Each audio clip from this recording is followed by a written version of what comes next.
calling for your kingdom. I ask you, Father, to bless and anoint your holy word that we're going to share in this Bible study. Be with us and guide us. We can do nothing without you, Lord.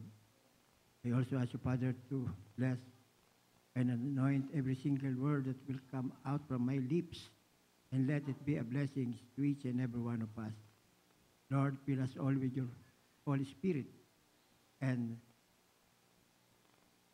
open our spiritual eyes to see and our ear to hear.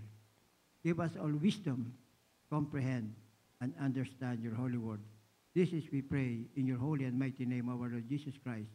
And through the prayer of our beloved pastor, we bind and rebuke all power of darkness, doubts, unbelief, hindrances, distraction, cast out in Jesus' name.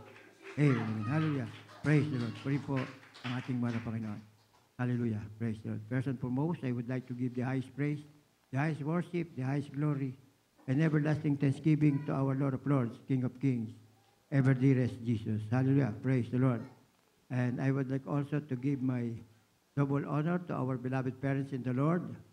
And we always remember and cherish the blessed preachings and teachings of our dearly beloved and honorable pastor, evangelist Verdista Almeda, and beloved assistant pastor Lina de Almeda.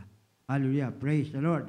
And also, I would like to I want to give my greetings to beloved Almeda family, beloved preachers, beloved workers, beloved brethren, and beloved visitor, and to all our webcast viewers na kasama nating pinapupurihan ng ating mahal na Panginoon through viewing our webcast live. Hallelujah.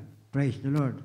And to all birthday celebrants for the month of July, God bless you all po with long life, good health, and spiritual blessing. Hallelujah. Praise the Lord.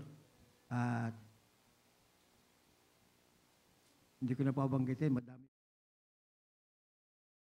Yeah, praise the Lord. Pero anyway, ang tatandaan ko po ay beloved Sister Vilma. Happy birthday. Beloved Jojo Cuevas. Happy birthday. Beloved Esther Ibesa. Happy birthday. Pagpalain po kayo lahat ng ating mga Panginoon. Nakalimutan po ba ako? Hallelujah. Praise the Lord. Anyway, happy birthday po sa inyo lahat. Pagpalain po kayo ng ating mga para mahabang buhay at malalakas na pangangatawan. At patuloy na mapaglingkuran po ang ating pong pinakamamahal na Panginoong Kristo hanggang sa kanyang pagbabalik. Hallelujah. Praise the Lord. At tuloy-tuloy na po tayo. Pag-aaralan po natin ang banal na salita ng ating mahal na Panginoon. At ating pamagatan po ng ating pong pag-aaralan ay walking by faith. Ano po ba yung sinasabing by faith? Sabi nga po sa Hebrew chapter 11 verse 1, faith is a substance of things hoped for, the evidence of things not seen. Ngayon, ang pananampalataya ay siyang kapanatagan ng mga bagay na hinihintay, ang katunayan ng mga bagay na hindi nakikita. So, ang pananampalataya po ay sa ating puso na inigay mismo ng ating mga Panginoon upang ating po siyang matutunang sampalatayanan at gawin ang kanyang mga kalooban. Hallelujah, praise the Lord. At to start with, could you please read Genesis chapter 12, verses 1 to 5.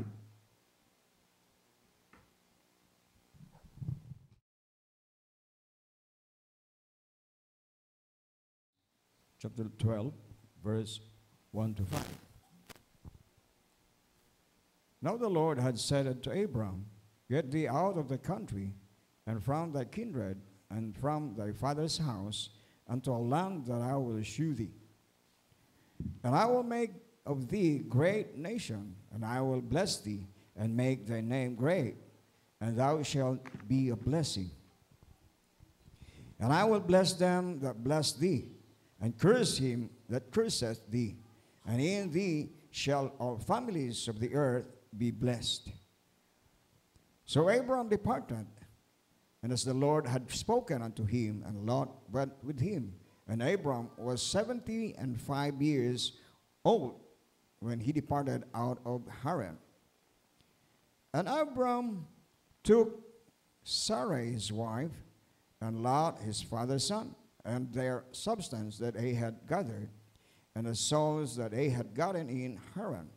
And they went forth to go into the land of Canaan, and into the land of Canaan they came.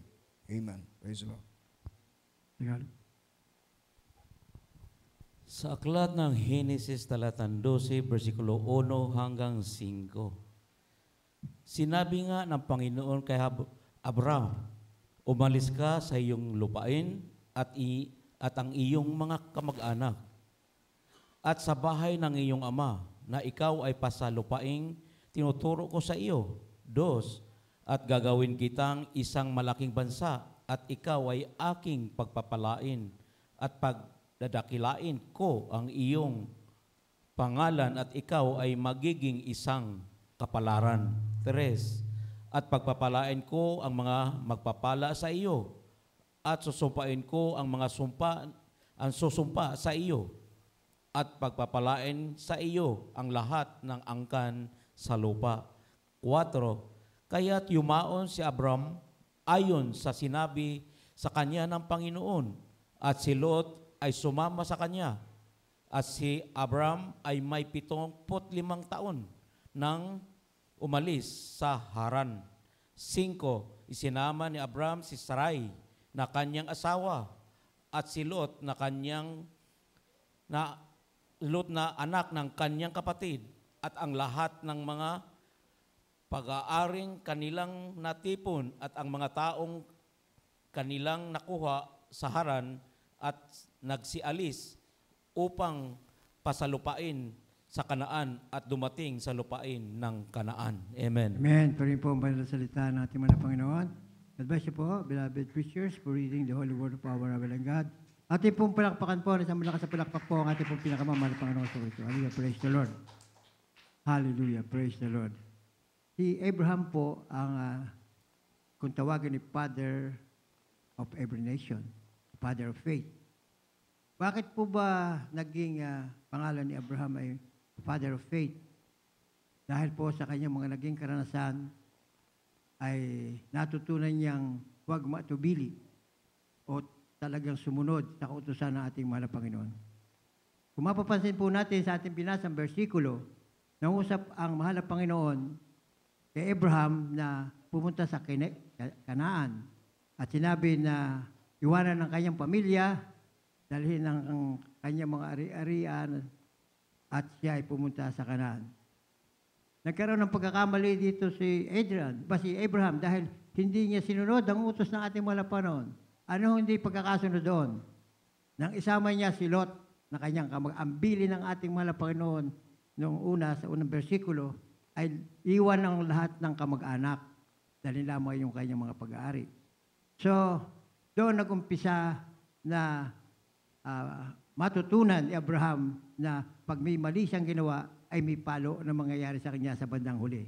Sa pangkasalukuyan, maaaring iniisip niya ay tama, subalit sa bandang huli, doon siya magsisisi. Bakit po? Dahil nung pagkapagsama ni Lot, nagkaroon ng problema ang mga katulong ni Lot at katulong ni Abraham dahil nagpapangagaw sa matabang lupain upang alagaan ang kanilang mga hayop. So, ang ginawa ng dalawa ay di naghiwalay.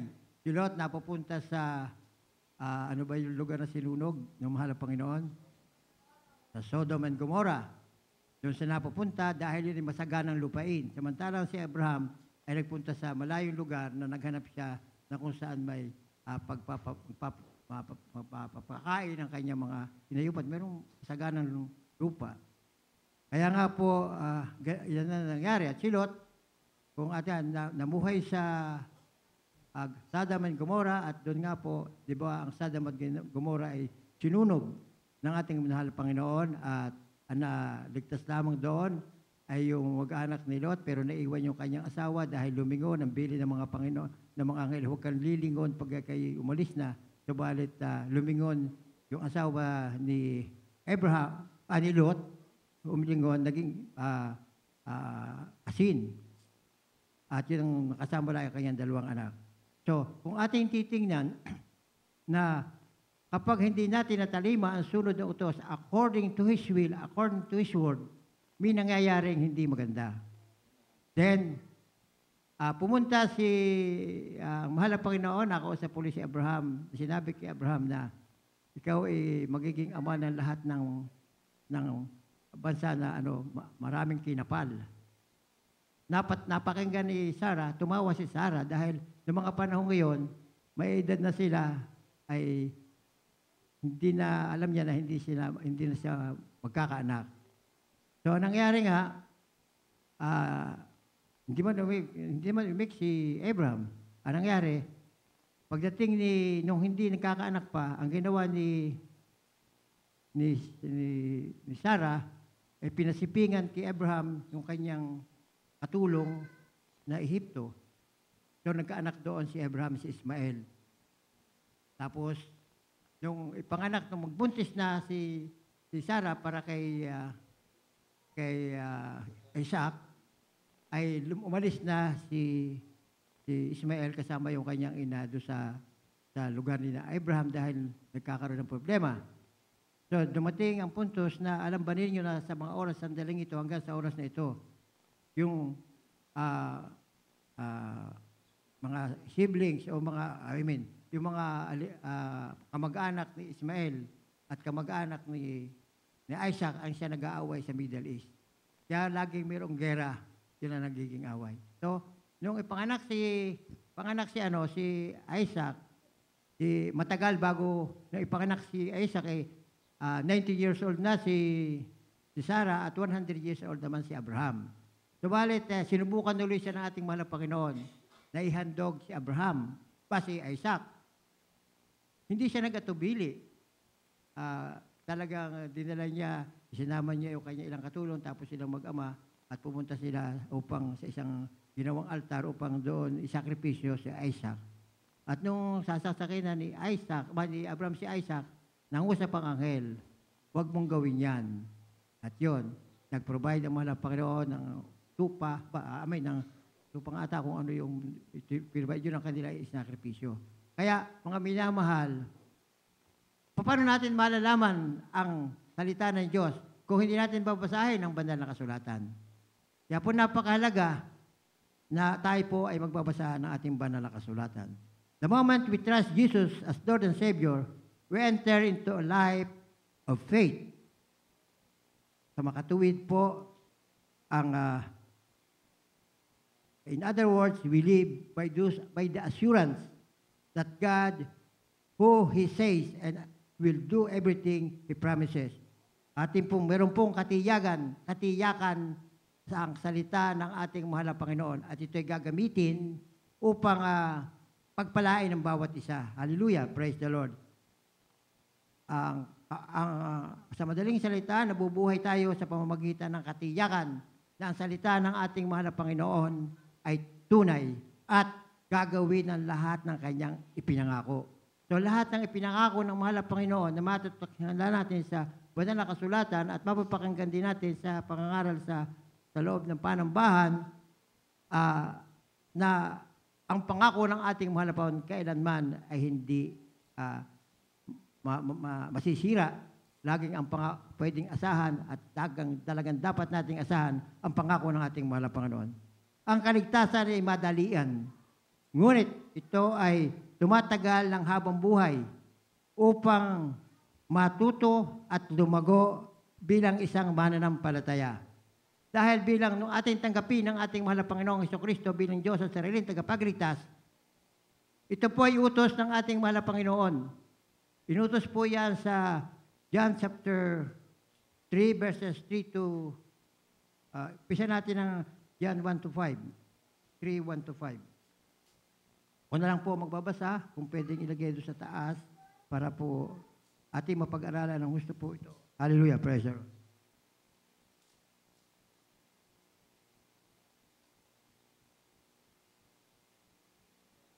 At kayo po lang po na kwentong versikulong ito. Hallelujah. Ang sabi po sa Juan Kapitulo 3, versikulo 1 hanggang 5, may isang lalaki nga sa mga Pariseo na nagngangalang Nicodemo, isang pinuno ng mga Hudyo. Ito rin ay naparoon sa kanya ng gabi at sa kanya sinabi, Rabbi, Nalalaman namin ikaw ay isang guro na nagbubuhat sa Diyos sapagkat wala makakagawa ng mga tanda na iyong ginawa maliban na kung suma sa Kanya ang Diyos. Ito po ay si Pariseo, ito po ay isang mga namumuno sa mga Pariseo. Isa po siya sa mga Pariseo. At yun nga po, pumunta siya sa ating mahal na Panginoon at sinabi niya mga ganitong bagay. Sumagot si Jesus at sa kanya ay sinabi, katotohanan sinasabi ko sa iyo, maliban ang tao ay ipanganak na muli, ay hindi siya makakakita ng kaharian ng Diyos. Sinabi sa kanya ni Nicodemo, paanong maipapanganak ang tao kung siya'y matanda na? Makapapasok baga siyang muli bilang ikalawa sa tiyan ng kanyang ina at ipanganak? Sumagot si Jesus, katotohanan sabi ko sa iyo, maliban ang tao ay ipinanganak ng tubig at ng Espiritu, hindi siya makakapasok sa kaharian ng Diyos. Napakahalaga pong mga talata ito sa banal na kasulatan dahil ang gagawa lang po nito ang isang maliligtas. Bakit po? Para daw nating makita ang kaharian ng Diyos, kinakailangan tayo maborn again. Paano ba tayo maboborn again? Ang pagbo-born again, kinakailangan tanggapin mo ang ating mahal na Panginoong Jesucristo bilang Diyos sa sariling tagapagligtas at magpabautismo ka sa pangalan niya sa ikapagpapatawad ng ating mga kasalanan. At tayo ay bibigyan na regalo ng Espiritu na siyang mananan sa atin, magtuturo sa atin na ang dapat nating gawin ang tama at umiwas sa mali. Habang nasa sa iyo ang Espiritu, pag natanggap mo at nagbabasa ka ng banal na kasulatan, ipaunawa sa iyo ang mga matatalinhagang salita sa banal na kasulatan. Yung mga very symbolic ang mga mababasa natin. Pero pag nasa iyo ang banal na Espiritu, ipaunawa sa iyo ng tama. Lagi ko po nababanggit ito pag ako po naghahayag ng banal na salita na napakaraming reliyon sa buong mundo na iisang Biblia ang binabasa, pero bakit iba't iba ang pakahulugan, iba't iba ang pananampalataya, iba't iba ang paniniwala. Dahil po, kung babasahin mo ang Biblia na wala kang Espiritu ng Diyos, hindi mo talaga ito maunawan. Ibang pangunawa ang iyong mapupunta. Pinasabi ng ating mahal na Panginoon dito na kung hindi tayo ipapanganak na muli sa tubig at sa Espiritu, hindi tayo makapasok sa kaharian ng Diyos. Yun po ang ibig sabihin. So, kung hindi ka born again, kung hindi mo tinanggap ang ating mahal, hindi ka napabautismo sa kanyang pangalan, hindi ka makikita ang kaharian ng Diyos at hindi ka makakapasok sa kaharian ng Diyos kung hindi mo patuloy na gagampanan ang iniutos ng mahal na Panginoon dito sa atin. Binibigyan tayo ng pagkakataon na mabuhay na naaayon sa kalooban ng ating mahal na Panginoon upang iyong pangako na buhay na walang hanggan na kasama ang ating mahal na Panginoong Jesucristo ay makamta natin. Dahil pag kinuha na ng mahal na Panginoon ng ating mga hiram na buhay at tayo namatay na, dalawang lugar lamang ang pupuntahan natin pagdating sa kawalang hanggan. Pag ikaw'y naglilingkod sa ating mahal na Panginoong Jesucristo sa tunay na Diyos at makapangyarihan sa lahat, sa langit ang punta mo, nakasama mo ang mahal na Panginoon. Subalit kapag hindi ka naglingkod, hindi mo isinabuhay ang kanyang banal na salita, kahit nakakilala mo na ang ating mahal na Panginoon, nabautismohan ka na, tinanggap mo na sabi, pero hindi mo pinamumuhay ang kanyang banal na salita, sa impyerno ang punta mo. Ang katuruan, na alam ko nung una, ay meron daw purgatorio. Wala pong purgatorio. Ang purgatorio po itong lupa, dahil dito po tayo sinasakdal ng ating mahal na Panginoon. Dito tayo nililinis na gawing kalugod-lugod, karapat-dapat, tagapagmana ng buhay na walang hanggan. Hallelujah! Praise the Lord! At ang kaligtasan ni Madalen, ngunit ito ay tumatagal habang buhay upang matuto at lumago bilang isang mananampalataya. Ibig sabihin, merong paglago bilang palataya na lago. Itong ating ginagawang ito na pagsasama-sama at pagpupuri na kasama ating mga kapatiran, ito po ang isa sa mga dapat natin gawin bilang paglilingkod sa ating mahal na Panginoon.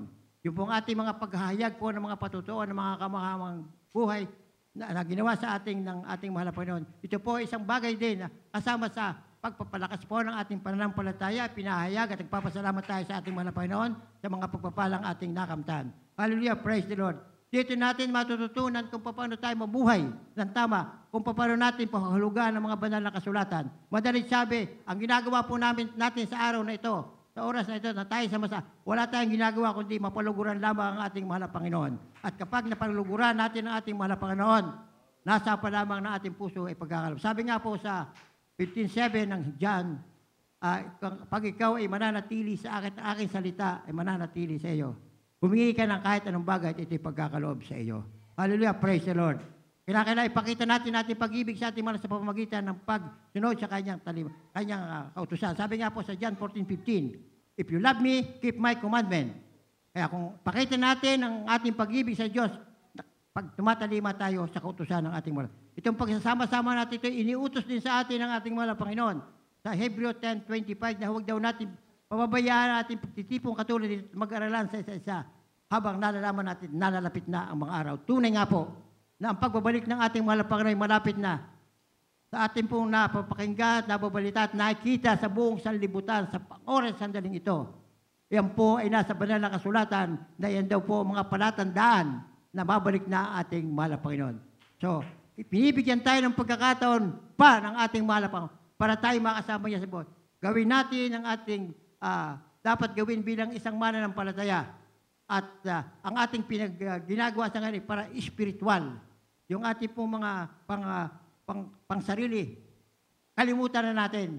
Dahil sinabi ng mahal na Panginoon, kapag tayo ay sumunod tayo sa Kanya, nanatili ang Kanyang salita, nanatili tayo sa Kanya, nasa pala ng ating puso yung pagkakaloob na sa atin. Purihin po ang ating mahal na Panginoon. Sa sandaling tayo maligtas, sinimula ng mahal na Panginoon ang tinatawag na pagpapakabanal na nagtuturo sa atin na maging katulad niya. Yung tinatawag na Christ-likeness. Kaya po tayo sinasakdal, nag-aaral ang kanyang banal na salita, ipinamumuhay ang kanyang banal na salita, at habang pinabubuhay natin ang kanyang banal na salita, ang mga nakalakip na pangako dito ay nakakamta natin. Hallelujah, praise the Lord. Gaya na nangyari kay Abraham, kailangan ang panahon para maunawaan natin kung paano lumakad sa pamamagitan ng pananampalataya at nagtitiwala na hindi natin nakita. Hallelujah, praise the Lord. Kaya lamang lumakas ang pananampalataya ni Abraham dahil yung mga pinagdaanan niya na nakita niya dahil ng kanyang pagkakamali. Kaya nung hingi ng kanyang anak na isasakripisyo, pumayag siya na hindi siya nagkatubili. Pero mo yung anak mo, sasaksan mo at i-offer mo sa Diyos. Pero pinigilan siya natin mo. Doon nakita ang pananampalataya ng ating lahat tayo ay walang ganong mga pero tayo, habang sa ating paglilingkod, nakikita natin, nakikipag-ugnayan tayo sa ating mga pinakikita kung ano ang tama at kung ano mali, kung ano ang dapat natin bilang isang mananampalataya. Hallelujah! Praise the Lord! Upang lumago sa kabanalan, dapat tayong matutong makinig at sumunod sa ating Amang Diyos, sa ating mahal na Panginoong Jesucristo. Dapat nating piliin araw-araw na sundin ang kanyang mga pamamaraan o kanyang kalooban. Ngunit hindi ito natural na ugali. Kaya kailangan ang disiplina sa sarili. Makakatulong na magtakda ng regular na oras para bulay-bulayin ang salita ng Diyos, sabik na isulat at sumulat ng mga talata sa banal na kasulatan at petsa na kung ano ang katotohanan na natutuhanan natin at obserbahan ang mga resulta. Habang tayo po ay nagbabasa natin kung yung mga, kasi mangungusap at mangungusap sa inyo, mahal na Panginoon. Kahit nabasahin mo isang talatang ito, after a day, balikan mo, ibang pakahulugan ang ipauunawa uli sa ating mahal na Panginoon. Dito nangungusap ang ating mahal na Panginoon sa kanyang banal na salita. Kaya napakahalaga na tayo mag-uukol ng oras sa pansin sa pagbabasa ng ating banal na kasulatan. Hallelujah, praise the Lord. Lalo na, maunama at maintindihan dahil kayo pinananahan ng banal na Espiritu, mula nang tanggapin nyo at napagbabatis mo kayo sa pangalan ng ating mahal na Panginoong Jesucristo. Tandaan lamang po natin mga binamahal kong kapatiran na ang banal na Espiritu ay yan po ay nag-grieve kapag ikaw ay gumagawa ng sala sa kautusan ng ating mga nagkakasala ka, yan po ay lumalayo sa atin. At kapag lumayo ang banal na Espiritu sa atin, tuwan-tuwa ang kaaway ng Diyos dahil ikaw ay kanya na. Dahil oras na tayo may hindi sinunod sa utos ng ating mahal na Panginoon, tayo ay nagiging kaaway ng ating mahal na Panginoon. Sinabi sa James 2:10 na kahit nasusunod mo na o natatalimon mo na ang lahat ng kautusan, pero merong isa kang isa na hindi natalimaw na sunod, nagkasala ka sa lahat. Ganyan po ang kahirap ang maging isang tunay na mananampalataya. Dahil tayo nasa laman pa, nagkakamali, nagkakasala. Pero nang sabi sa 1 John 1:9, ipahayag mo ang iyong kasalanan at ikay patatawarin ng ating mahal na Panginoon at ikaw ay sasakdalin pa.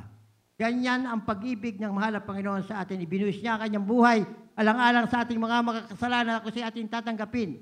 Tayo bibigyan niya ng karapatang maging tunay na anak ng Diyos. Hallelujah, praise the Lord. Sabi po nga sa 1:12 ng John, kung ikay mananampalataya at maniniwala sa ating mahal na Panginoong Jesucristo, ikay may karapatang tawaging anak ng Diyos. Hallelujah, praise the Lord. Sino po ba naniniwala? Yung pong gumaganap ng kautusan ng ating mahal na Panginoon. Yung po ang naniniwala at nananampalataya sa ating mahal na Panginoong Jesucristo. Hallelujah, praise the Lord. Ang pakikinig ng tinay Diyos ay pagiging naayon sa kanyang espiritu ay mahalagang bahagi ng paglakad ng may pananampalataya. Nangangailangan ito ng pagtitiyaga. Ating pong basahin po yung Hebrews 10:36. Hallelujah. At bago niyo po basahin, tatapusin ko po yung sinabi po sa John 3:36. Ang sumasampalataya sa anak ay may buhay na walang hanggan. Ngunit ang hindi tumatalima sa anak ay hindi makakakita ng buhay, kundi ng puot ng Diyos na sumasa kanya. Hallelujah, praise the Lord. Kaya dalawang bagay lamang, pag ikaw ay sumusunod, sa kanya ka. Pag hindi ka sumusunod, ay hindi ka sa kanya. Puot ng Diyos ang makakamta natin. Pero bilang tayo mananampalataya, tayo po ay napapalalahanan kapag tayo nagkakamali. So kapag dumating sa ganong puntos, wala kang gagawin, hindi lumuhod ka, malang pala magsisika sa iyong kasalanan, at mag-fasting and prayer ka para katanggap-tanggap sa ating mga talaga kayo nagsisisi sa iyong nagawang pagkukulang, pagkakamali, pagkakasala at ikaw ay patatawarin at babaguhin ang buhay at ikaw ay pagpapalain. Tuloy po natin yung basa sa Hebrews 10:36. From the book of Hebrews, chapter 10, verse 36. For ye have need of patience, that after ye have done the will of God, ye might receive the promise. Amen. Hebreo 10:36, sapagkat tayo'y nangangailangan ng pagtitiis upang kung inyong magawa ang kalooban ng Diyos, ay magsisitanggap kayo ng pangako. Amen. Amen. Puri po ang ating mahal na Panginoon. Napakaganda pong talata sa banal na kasulatan at pag tayo tumatayo sumusunod sa ating mahal na Panginoon, matatanggap po natin ang kanyang pangako. Tulad ng pisikal na ersisyo, lalo natin pinalalakas ang ating espiritual na mga kaalamnan, mas magiging bahagi ng kung sino tayo. Kapag tayo tumatalima sa utos ng ating mahal na Panginoon, doon natin makikilala kung sino ka talaga. Kung ikaw baga ay talagang tumatalima, tunay na mananampalataya sa ating mahal na Panginoon, at doon mo rin makikita na ako pa rin nagkukulang, ako'y nagkamali. Ipakikita ng mahal na Panginoon na kapag sumusunod sa Kanya, pagpapala. Pag hindi ka sumusunod sa Kanya, palo o palaala. At pag hindi ka pa rin sumunod sa Kanya, ay talang punta mo, nakuho ka na naman ng kaaway. Ang sinusunod mo ay ang kaaway. Sinong kaaway? This is Satanas. Yun ang number 1 manglilinlang sa buong sanlibutan. Dahil ang unang tao na linlang na binigay na nga ng ating mahal na Panginoon ng kasaganaan na bubuhay sa paraiso. Pero dahil sa isang bagay na isang kautusan na hindi nasunod niya, pinalayas sa paraiso si Eva at si Adan. Hallelujah! Praise the Lord! Nais ng ating makalangit na Ama na tayo ay lumago mula sa espiritual na kamusmusan hanggang sa kasaktalan o kapanahunan. Basahin po natin yung 1 Peter 2, chapter 2, verses 2 to 4.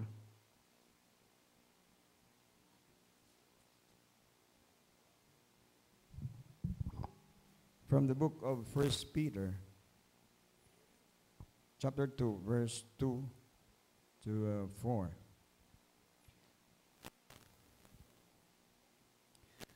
As newborn babes, desire the consumed milk of the word, that ye may grow thereby.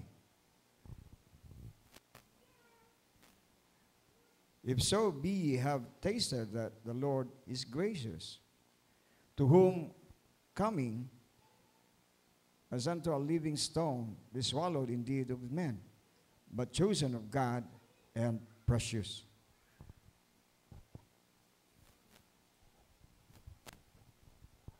Sa unang Pedro talatang 2, versikulo 2 hanggang 4.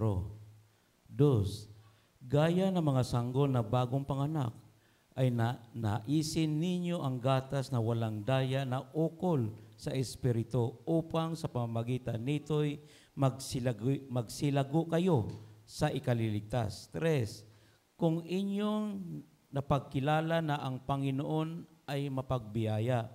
4. Na kayo'y nagsilapit sa Kanya ng isang batong buhay na sa katotohanan itinakwil ng mga tao datapwat sa Diyos ay hirang mahalaga. Amen. Purihin po ang banal na salita.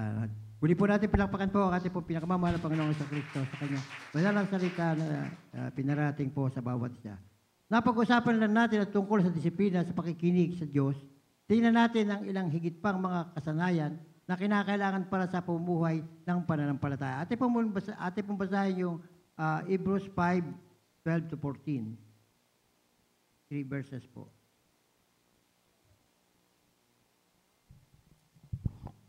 From the book of Hebrews, chapter 5, verse 12 to 14. For when the time of ye ought to be teachers, ye have need that one teach you again, which be the first principles of the oracles of God, and are become such as have need of milk, and not of a strong meat.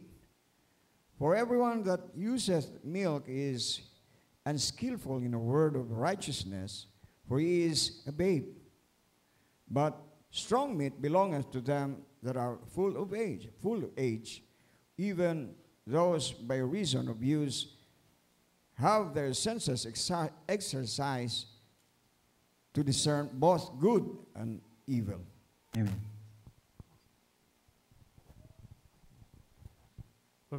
Aklat ng Hebreo 12 hanggang 14. 5:12-14. Sapagkat nang kayo'y rarapat ng maging mga guro dahil sa kaluwatan ay muli kayong nangangailangan na kayo'y turuan ni naman ng mga unang simulain ng aral ng Diyos at naging tulad sa mga nangangailangan ng gatas at hindi ng pagkaing matigas. Kapagkat bawat tumatanggap ng gatas ay walang karanasan sa salita ng katuwiran sapagkat siya ay isang sanggol. Ngunit ang pagkaing matigas ay sa mga may gulang. Sa makatuwid ay doon sa pamamagitan ng pamimihasa at nagsasanay ang kanilang mga pakiramdam upang makilala ang mabuti at ang masama. Amen. Amen. Puri po ang banal na salita ng ating mahal na Panginoon. Hallelujah. Praise the Lord. Napakaliwanag po na talaga po na napaka mapahinuod ang ating mahal na Panginoon. Kapag ikay bagong Kristiyano, ang sabi sa iyo ikay babes. Baby o bata. Dahil ang kinakailangan mo ay gatas. Hindi po pa kinakailangan ng mga solid food. Pero pagdating mo na ng maedad na, kinakailangan kumain ka na rin ng mga solid food. Ano ba yung mga solid food? Dapat nating maunawa at maintindihan kung ano ang masama at ang mabuti. Dahil ang bata, hindi niya alam ang masama, hindi niya alam ang mabuti. Wala yung muwang. Pero tayo umidad na at yun nga nangyari nang makilala natin ang ating mahal na Panginoon, tayo may edad na kaya magmula lang kahit tayo muwang hanggang sa bago natin makilala ang mahal na Panginoon. Hindi alam natin ang tama at mali. Kung ano lang sinabi sa atin, ito ang tama, sumusunod tayo yung kinagis nga natin. Subalit, napakahalaga, napakabait, napakapagpapala ng ating mahal dahil tayo din nila sa kongregasyong ito na itinuturo dito ay purong-puro salita ng ating mahal. Wala pong iniitsapwera. Kahit mahirap, kahit malwan, gagawin mo yan dahil yan ay nakatala at kautusan niya ng ating mahal na Panginoon. Pasalamat tayo na member ng Jesus Miracle Crusade International Ministry dahil tayo nagkaroon ng magulang sa Panginoon na ating beloved Pastor Evangelist Bistada Meda and beloved Assistant Pastor Lina Chelvin na talagang itinuro sa atin ang tamang pamaraan, ang tamang pagsasakatuparan ng banal na salita ng ating mahal na Panginoon. Batay dito sa banal na kasulat, hindi naman magiging mahirap para sa bawat isa dahil ang bawat isa ay pinananahanan ng banal na Espiritu na siya katulong upang maunawa at maintindihan natin ang mga banal na salita ng ating mahal. Kinakailangan para sa pamumuhay ng pananampalataya sa ating mahal. Nais ng Diyos na sumunod tayo sa Kanya. Yun ang number one na para may pakita natin ang pag-ibig sa ating mahal na Panginoon, kinakailangan tumalima at sumunod sa Kanya. Ang ilan sa Kanyang mga turo ay madaling sundin, habang ang iba ay mahirap. Ang pagpili sa sarili nating paraan ay maaring maganda sa una, ngunit ang resulta ay palaging pagsisisi. Kaya po napakahalaga na bago ka gagawa ng isang bagay, kahit anong gagawin mo, ikonsulta mo muna sa ating mga Panginoon para hindi mo pagsisihan. Hallelujah, praise the Lord. Katulad po nung patutuo na ating isang kapatiran kanina, na bibigyan sila ng papeles para makapunta dito, pero kasi nung uling sasabihin siya ministro. Tinanggihan nila yon dahil alam ng mali. Ano nangyari? Di sila lalong pinagpala, nung tinanggihan nila yon, nakarating sila, prove yung kanilang gumawa ng paraan ng ating mga Panginoon para magkaroon sila ng legal na pagtigil dito sa Amerika. Purihin po ang ating mga Panginoon.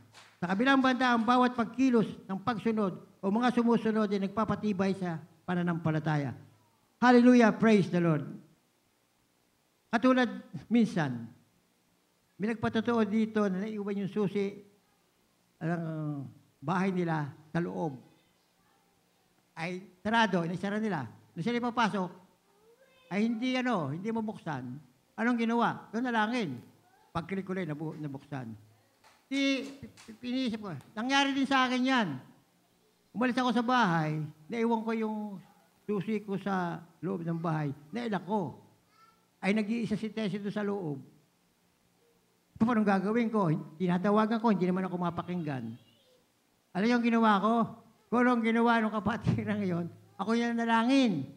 Nanalangin ako sa pintuan. May tim-tim na nanalangin. Alam ko, baka gabi pa dumating yung mga kapatid ko bago namin mabuksan. Nanalangin ako. Kapag nanalangin ko, nagsisimuna ko saan kasalanan, talagang sinapuso ko, sinasabi ko, tapos ako yung nanalangin. Pag ganun ko ng pinto, click, nakapasok ako, purihin po ang ating mahal na Panginoon. Napakaraming bagay na kung hindi ko napakinggan yung patotoo ng mga kapatid na paano ko susubukan? Kung kaya may napakinggan yung patotoo, na imposible yun eh. Subukan mo para mapatunayan mo na totoo ang patotoo ng kapatiran. Kaya lamang, meron yung requirements. Kinakailangan kayo magsisi sa iyong kasalanan. Ikaw ay magpakumbaba sa harapan ng ating mahal na Panginoon. Kasakta lang ikay lumuhod kahit nasa gitna ka ng initan o nasa gitna ka ng mga lipon ng tao, kung kinakailangan mo lumuhod ka para mapatunayan ang Diyos ay sumasagot sa panalangin ng kanyang mga anak. Purihin po ang ating mahal na Panginoon. Hallelujah. Praise the Lord. Tinuturuan tayo ng Diyos na umasa sa Kanya. Kung minsan, maaaring tawagin niya tayo sa isang bagay na tila imposible. Ngunit kapag ang ating sariling lakas o kakayahan ay hindi sapat upang makamit ang Kanyang hinihingi o para makamit ang ating hinihingi, natututo tayo umasa sa Kanyang pinakamakapangyarihang kapangyarihan. Hallelujah, praise the Lord. Talagang dumadating sa buhay natin na talagang imposible, pero pag ikinanalangin sa ating mahal na Panginoon at taimtim ka na nanalangin, talaga ibinigay mo ang pananampalataya mo sa Kanya, tinutugon ang sasagutin ka agad ng ating mahal mo. Instant kung sumagot ang kapag ang hinihingi mo ay makakabuti sa iyo. Pero kung hihingin mo ay mapapalayo ka sa mahal na Panginoon, sigurado, hindi ipagkakalob sa iyo ng ating mahal na Panginoon. Hallelujah, praise the Lord. Nais ng Diyos na maghintay tayo sa Kanya. Mas nais o gusto nating mangyari lahat ayon sa ating kagustuhan at orasan o talaan o schedule. Ngunit, ang paraan ng Diyos o ng mahal na Panginoon ang pinakamabuti at nais niyang magtiwala sa Kanya ng buong puso at maging matiyaga. Itinuturo ng banal na kasulatan na aminin o ipalagay sa Kanya ang kasalanan. Yun nga po, kinakailangan magsisi. Ipahayag natin sa ating mahal na Panginoon ang ating kasalanan. Kung ikay manalangin kang ikay nag-iisa.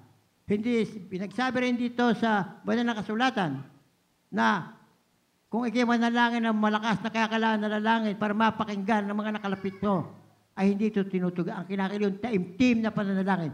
Makipag-uusap ka sa mahal na Panginoon na hindi mo binubuka yung bibig. Alam ng Diyos ang laman ng iyong isipan, alam ng Diyos ang laman ng iyong puso.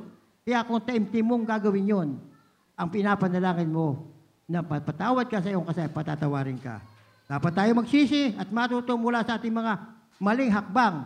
At bagamat hindi inaasahan ng Diyos ang pagiging perpekto, nais niyang patuloy nating harapin ang kanyang presensya. Hallelujah, praise the Lord. Talaga namang walang perpekto sa atin. Kasalukuyan tayo pine-perfect ng ating mahal na Panginoon.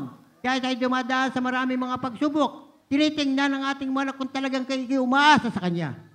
O binibigay mo ba lahat sa mahal na Panginoon? Katulad na nangyari kay Hezekiah. Si King Hezekiah at saka si King Asa. Si King Hezekiah ay may sakit na ikamamatay. Walang binanggit sa banal na kasulatan kung anong klase sakit. Pero sabihin natin sa ngayon, ano ba mga sakit na ikamamatay? Idea number 1 yung cancer. O yung ikaw ay mayroong sakit sa puso, na stroke, yung mga gano'n na hindi na nabubuhay. At ito namang si Asa, ang sakit lamang nito ay sa paa. Anong ginawa ni Hezekiah? Siya ay nanikluhod sa ating mahal na Panginoon. Humingi siya ng tawad at humingi siya ng karagdagan ng kanyang huwag muna siyang mamatay. Hallelujah, praise the Lord. Umiyak siya. Yung kanyang taimtim na pananalangin at tulo ng kanyang luha ay nakita ng ating mahal at muli siya nakausap doon sa kanyang propeta ni Isaiah na sabihin mo na napakinggan ang iyong panalangin at siya ay bibigyan ko pa ng 15 taon para mabuhay. Ganon ang nangyari. Samantalang si Asa, na maghari siya ay 39 years old, na mamatay siya ay 41 years old dahil lang sa kapiranggot at sugat sa paa. Bakit po? Dahil sa halip na pumunta, manikluhod sa Diyos, ay pumunta siya sa doktor. Natulungan ba siya ng doktor? Hindi. Doon ay pinakikita ng banal na kasulatan na kahit anong bagay sa ibabaw ng lupa na hindi kaya ng tao at hindi mo kaya, iasa mo sa mahal na Panginoon. Sa Panginoon mo itulog at mangyayari ang kalooban ng mahal na Panginoon. Pagagalingin ka, ayusin ang buhay mo, lusuguntin, lulutasin na yung mga problema. Hallelujah! Praise the Lord.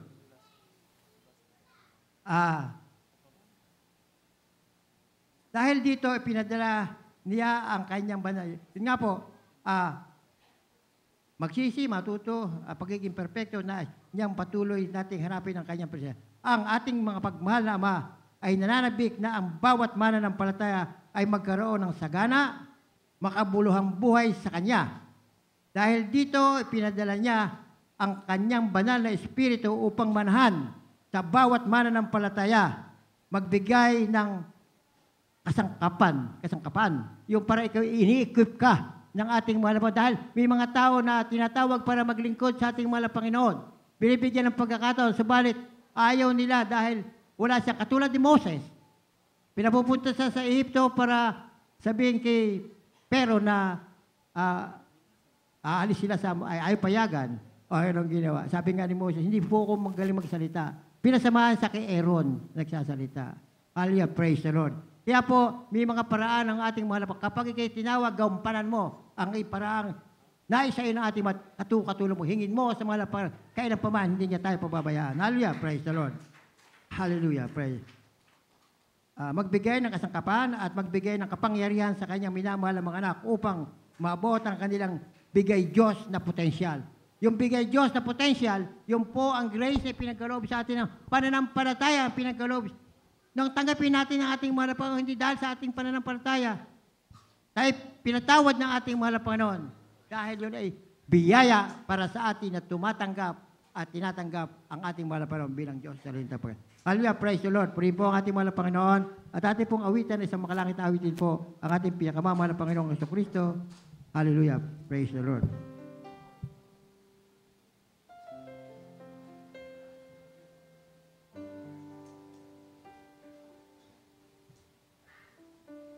Walk with faith in your heart, and you'll never walk alone.